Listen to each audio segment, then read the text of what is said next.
North Carolina, a record 3.2 million voters have gone to the polls so far. That's almost 41% of registered voters, I should say, in that state. And that number includes those living in the more than 24 counties affected by Hurricane Helene. When that storm ravaged mountain towns like Asheville, for example, it washed away homes, businesses. There was major concern over people being able to get to the polling booths in the first place. Joining me now is North Carolina Republican Congressman Greg Murphy. Congressman, welcome back to the show. Thanks for being with me. Good morning. Good morning. So what do you attribute the early voting record to? Is it the storm or is it something else? I think, Markie, I think it's a sensation that this election is critical. It's absolutely a true divergence in the what the people believe is the pathway for our country. You have one pathway that says, look, we want to have less government, we want to do these type of things. The other pathway, more government, more immigration issues, et cetera, et cetera. So I think it's a big energy. I think people understand that we will be entirely different if one party wins versus another party. And so I think it's a real energy that is motivating people to come out early and cast their ballots. And Congressman, I know that a lot of voters impacted by Helene have come forward and said, you know, there's too much on the line to not vote. Yeah. How do you think the hurricane has swayed their vote? And when you hear that from constituents, does that indicate who they're supporting one way or the other?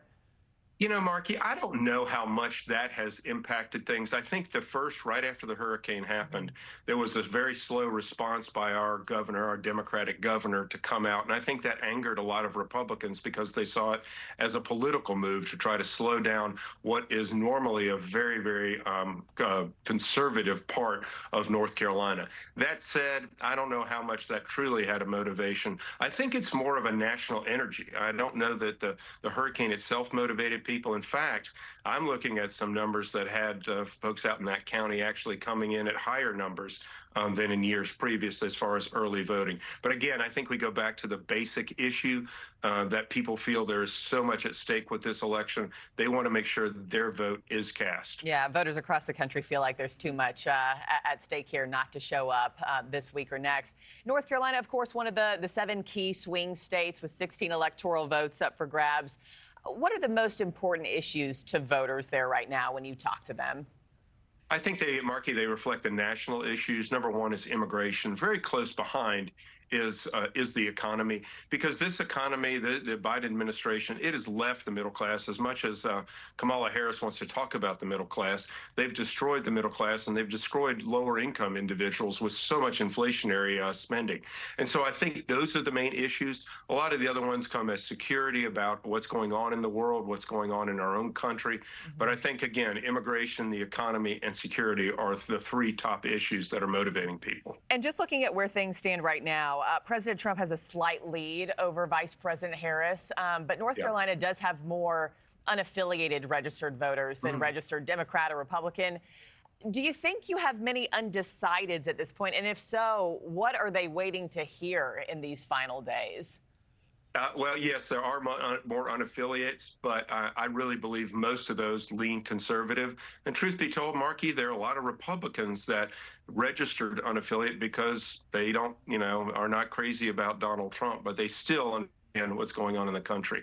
As far as where they go, where people vote, I think it's really important that we know that the unaffiliates carry elections. And I preach this so much to my Republican colleagues that we can have our base on both sides. But what happens as far as the election in statewide processes or national processes now are the unaffiliate votes. A lot of them are younger voters, but I think they carry more of a conservative bent than do progressive Democrats. Lastly, real quick before I let you go, I know you don't have a crystal ball, sir. When do you think we'll get official results in from North Carolina? I think we get them the night of. I mean, we have a very robust early voting system. So at 7:30, we all click on the computer to see what the results are from early voting. We should have those this evening that evening. Compared to other states, sometimes it takes them days. Yeah. But I think North Carolina actually does it pretty well. Okay. Yeah. Different laws for different states everywhere. Congressman Greg Murphy, thank you so much for your time. Really appreciate it. And we'll see you next week. Thanks for watching, everybody. Go to joinnn.com to find NewsNation on your television provider.